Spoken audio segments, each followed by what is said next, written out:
Welcome to the Bill Seng podcast. This was actually supposed to be my first live broadcast of the Bill Seng podcast, but I wanted to be able to save this onto my photo reel, and unfortunately Facebook was not allowing me to do that on a live feed, so I decided to do it like this. We're recording it. I'm going to treat it as though it is a live recording, and if you have any tips on how to save the Facebook Live to your photo reel, I would love to hear from you so that I'm able to do that in the future. So I got a couple of topics I want to talk about tonight. Lots of exciting things happening inside of the world, both inside of politics and science and all sorts of different things going on in the United States of America that should grab your attention for very important reasons.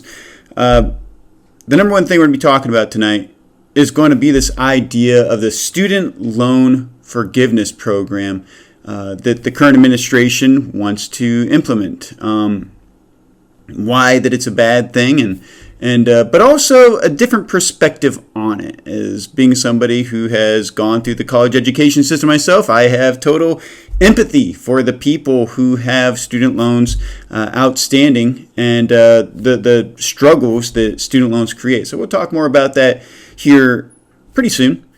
So the first thing I want to talk about are the Mar-a-Lago raids, the raid they had on President Trump's home, and wow, how frightening and atrocious that is, that this precedent that has been set many decades ago, you could argue centuries ago now, has been violated. That they're now investigating a former president, not a sitting president even, but a former president. Of course, Donald Trump was also, that happened to him as well, as he was a sitting president, just being under nonstop investigation for certain things that ended up being fallacious. But that's a different story altogether.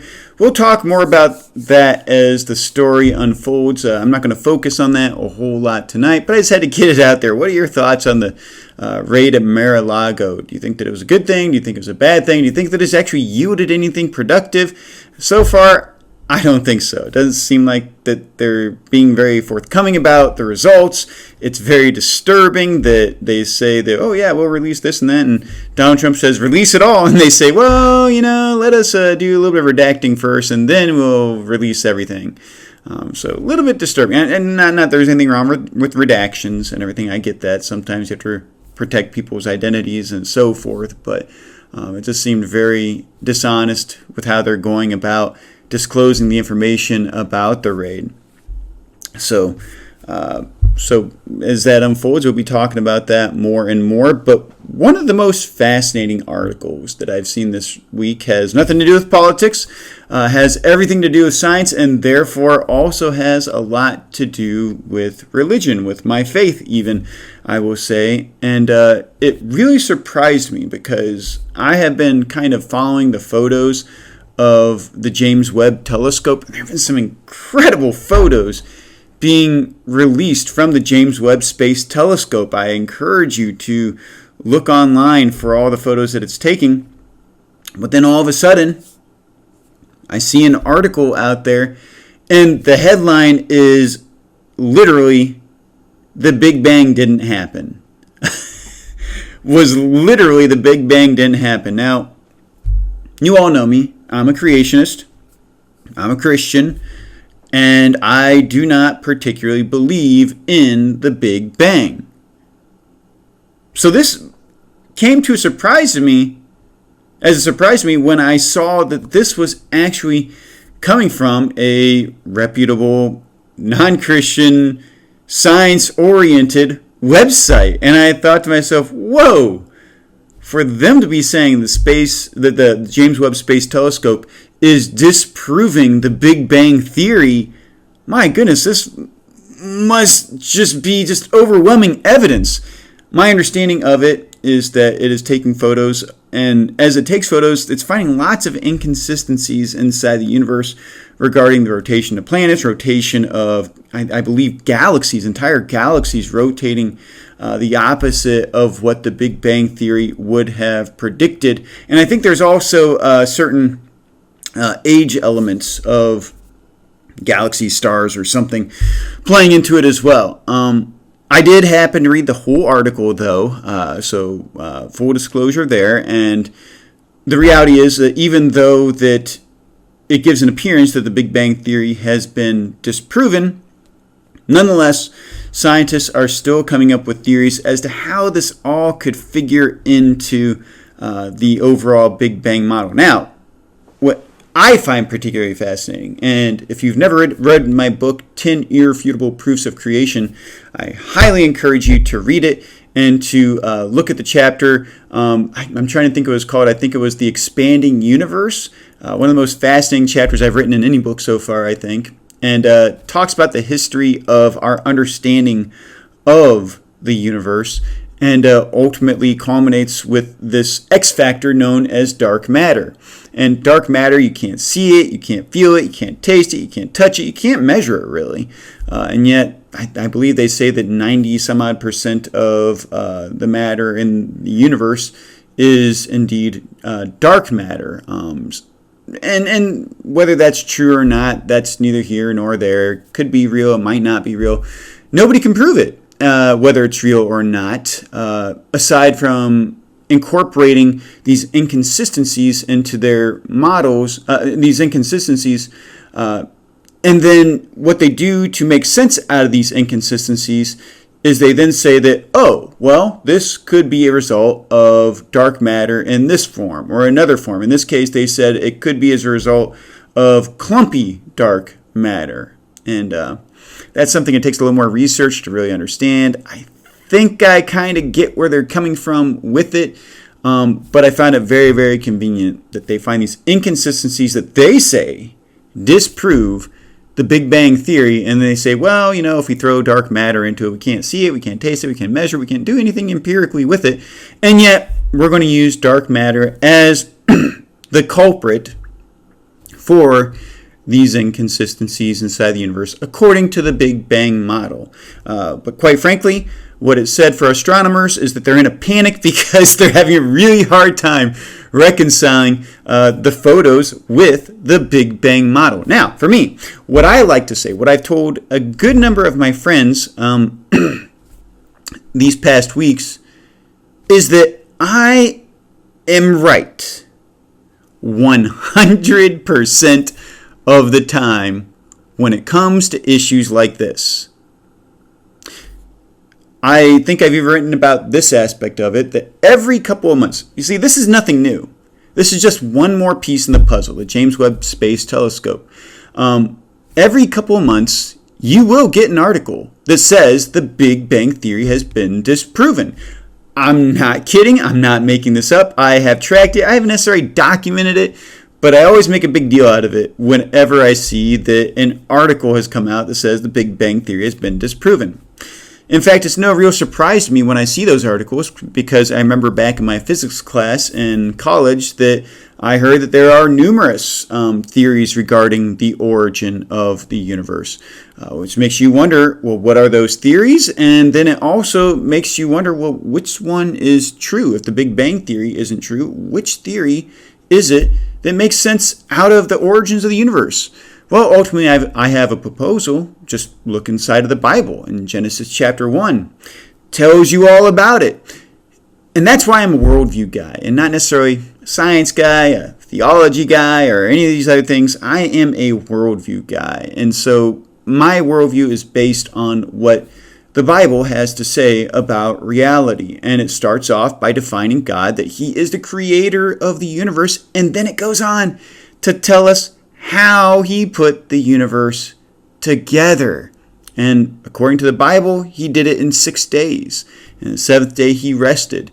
And so I'm not the least bit surprised when I hear that the Big Bang Theory has been disproven. I can't say I've never believed in the Big Bang Theory. At some point, I kind of bought into it. These days, not so much. I don't find it to be a very compelling theory. I think that there's a lot of work that's put into saving the Big Bang Theory, as is what is happening right now. And in a month or two, this article will be forgotten, and then all of a sudden what will happen? Another article will come out saying the Big Bang Theory has been disproven. So that's my 2 cents on this whole thing with James Webb Space Telescope disproving the Big Bang Theory.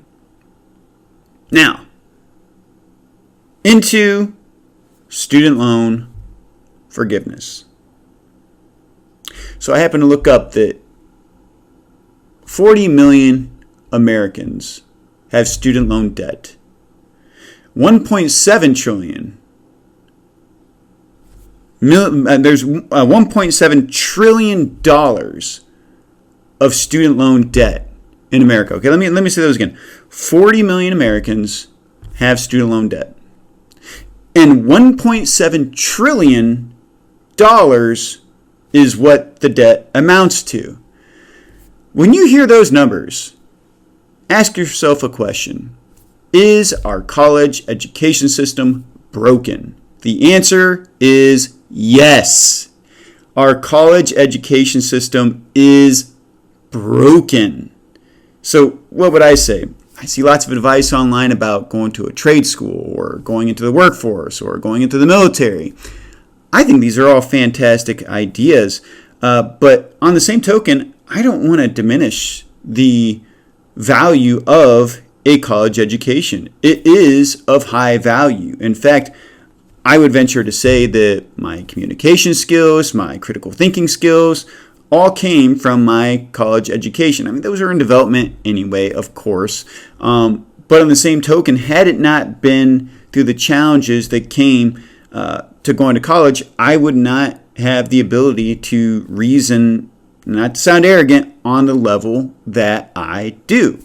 And so I definitely feel the pain of those who are suffering through student loan debt, and I understand why they want student loan forgiveness. And I have to say that when I get onto Facebook or otherwise, I see a lot of real nastiness. In fact, lots of programs I listen to where I like the person, the commentator who's sharing about their opinions on student debt loan forgiveness. Sometimes I have a hard time listening to what they have to say because I think that they're just being absolutely nasty about it, demeaning people for going to college. And I have to say that not everybody, lots of people, let me put it this way. Lots of people go to college because they feel like they have to go to college. Not everybody is brought up with this either entrepreneurial mindset or is brought up with knowing exactly what they want to do with their lives, or are necessarily skilled already or interested in trade school, and they go off to college. So many of the students that I've talked to that are in high school that are going off to college, that plan on going off to college, I ask them, well, what do you want to study? I don't know. Well, that's a horrible answer. But do they know that? No. Teenage boys, teenage girls, they don't know what they want to do. I mean, if they truly do know what they want to do, they are an exceptional person. And there are lots of people that graduate with degrees that get them somewhere as well. That's fair. Nonetheless, I do have to say that probably the majority of people are going to be struggling with student loan debt for quite some time. Now, this is hung around their necks. It's not easy to get rid of. And personal experience says that you don't necessarily get the job that makes the amount of money that you need right out of the starting gates. It takes time. And I remember several situations when I was in college, to make matters worse, that is, I remember going to this coffee shop one time. They were having a discussion about getting a job after college. And I was sitting at a table with these guys, and the question was, so when you go to college, should you feel like you're guaranteed a job? And their answer was no. Okay, I get that. Nothing in life should be guaranteed. Nothing in life is necessarily fair. But on the same token, you see what they're doing to students. I remember sitting in classes even where they would tell us that this class was a filter. Now, think about what they're doing. They're putting you through a program that costs tens of thousands of dollars for you to get through it. And they say that, well, you might get through it, you might not. And if you don't get through it, well, that's tough luck. You got, $10,000, $20,000, $30,000 of student loans that you owe back by the time you're done. Or, for instance, people that plan on going to graduate school. What if they don't get accepted into graduate school? lots of times those degrees are useless outside of going to graduate school. Isn't that incredible? And what I mean by that is that you could get the same job that degree says that you are qualified to get without that degree. I'm not making this up. This is totally true. And sometimes the degrees sound useful enough. Not all of them are underwater basket weaving or gender studies or whatever. That some of these useless degrees actually sound like they have some merit. The problem is that they don't, outside of getting you into graduate school and maybe getting you a little bit higher of a job in the long run. And so once again, you graduate, you don't make it to graduate school, now you got tens of thousands of dollars of debt that you got to pay off. How do you do that? By working at a factory? Don't get me wrong, there are ways to do it. And I firmly believe, in fact, that every student is responsible for paying back the debt that they owe. Did you hear me? Every student is responsible for paying back the debt that they owe. However, talks about student loan forgiveness have come up. And we're now trying to say, not me, but in general, there are figures trying to say that the taxpayer should foot the bill for that. Well, first of all, that's not fair. The federal government says that they want to take care of it. Well, no, they're not. They're taking it out of the taxpayers' pockets and using it to pay for student loans. I understand people's sentiments for wanting their student debt forgiven because they don't have a whole lot of hope for getting it paid off anytime in the near future. One of my friends on Facebook happened to bring this up, and I agree with it. I've been saying this for quite some time now. Why don't the schools pay it back? Really? I mean, they offer degrees. They offer degrees that do not get you anywhere further than right out of high school. Should they not have to pay that back? I think that qualifies as a scam right there. Tens of thousands of dollars for a degree that gets you nowhere. It's kind of cruel if you ask me. Now, once again, I'm saying that not entirely seriously that they should pay that back.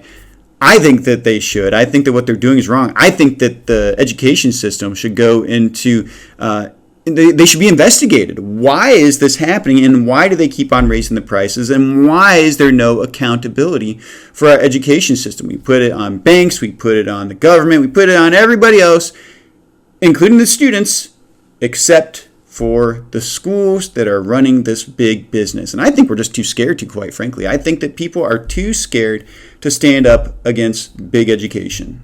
That's my honest opinion there. I think that we are too afraid to stand up to big education because we are afraid that our sons and daughters will not one day be able to get the degree that they need, to get the job they want, to have the success that we all want them to have.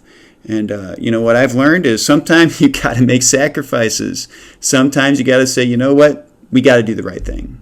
Not sometimes. We should always be doing the right thing. Now, to kind of lighten things up a little bit, I'm so grateful for Maxine Waters. She was having some sort of a hearing with bankers about the student loan crisis. And this was a number of years ago now. And I remember she had a number of guys lined up in front of her in suits. And she was talking about, the statistics that I just read off to you, except they're a little bit lower, being a number of years ago, almost, I think, $1.5 trillion of student loan debt. I think it was 36 million people that had student loans at the time that couldn't pay them. And she went to each one of them and said, all right, what is it that your bank has done to fix this problem? And the first banker said, well, in 2007, we stopped giving student loans. She pointed to the next guy and said, what are you doing to fix this problem? He said, well, in 2009, we stopped giving student loans.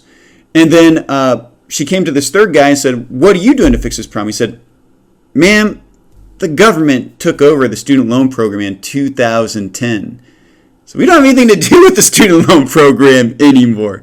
And of course, Maxine Waters, if you're unfamiliar, she is a congresswoman, Democratic congresswoman. And so she decided to move on to the next thing. Her next question was, well, what about small businesses? So she didn't want anything to do with this discussion of the student loan crisis because for some reason she missed it that the government is responsible for it. having said that, some closing remarks on that topic. So, the government is, I would say, they're absolutely responsible for the student debt crisis because they've enabled their friends in big education to be able to raise their prices without any sort of accountability. They've even taken over the student loan program. So what does that say about them? They aren't trying to help, by the way. They're saying student loan forgiveness and all that, which I don't know, might happen, I guess. But it's not about student loan forgiveness. It's just like socialized healthcare. It's just like Obamacare, that this is just one step to their actual goal, which is more control. So the next step is to give what they would call a free education to everybody. Everybody is entitled now to free college education, just like we're entitled to free public education. Now, never mind, it's not free because it's at the taxpayer's expense, but now it's free college education, which means that they also control the curriculum, which means that they are essentially just using colleges, universities, as indoctrination stations. You learn what they want you to learn. And you've already heard a lot of the stuff that they want you to learn inside of inside of colleges these days. I'm not going to go over that. I am going to post this on social media, and of course, because of that, I'd be a little bit careful about the things I say. I'm probably going to get fact-checked already, just for mentioning things like Mar-a-Lago or student loan debt forgiveness in the program that they're trying to set up right now. I think that we need to be aware of these things. I think that it's important to know that there is no such thing as a free lunch. For one, like I said, this student loan forgiveness thing is coming at the taxpayer's expense.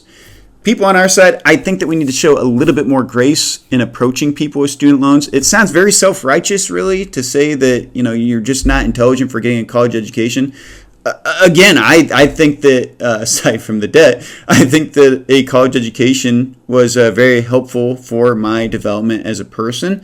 Of course, I went about college totally different. I kind of went against the grain when lots of people were just like, yeah, just keep on feeding us everything you want me to believe. When I was like, no, I don't believe that. I'm going to challenge this. I'm going to challenge that. I'm going to study against this. I'm going to research this, and I'm going to prove you wrong, which was... just like I said, for me, one of the most the best things for my personal growth, my growth as a person that I could have gone through. It's just too bad that the college education system is so corrupt as it is right now. But again, so no free lunch. Take it easy on some of these people with student loans. People with student loans, don't be demanding that somebody pays for your student loan debt. Instead, work hard, make money. Pay back your student loans when you're able to, and hopefully you're able to within your lifetime. I hope that one day that big education is held accountable. And of course, most importantly, whenever the government says that something is free and that they're going to help, that is the time that you run the other way as fast as you can. That is the point where you say, okay, offer me any sort of bill that is the opposite of what these people are saying, and I'll go with it. Don't go along with what the popular narrative is inside the mainstream media or inside the government. Whatever they're saying, for the most part, coming from certain players, you want to do exactly the opposite of what they're saying. So if they're saying, hey, student loan forgiveness, well, what that means to me is, well, we better get on it and pay down our student loan debt. Otherwise, we're going to find ourselves being controlled by them, losing our freedom of speech, losing pretty much every freedom that is guaranteed in the Bill of Rights. And I don't want that to happen, and I'm sure you don't want that to happen either. So, thank you so much for joining me tonight. Again, one day I'll be able to get this program going live, and I hope I can figure out how to do that sooner than later. Until then, I'm so glad I am able to do this actual broadcast, this actual visual broadcast of the Bill Seng podcast. So, thank you for joining me tonight. Please do not forget to like, share, and subscribe.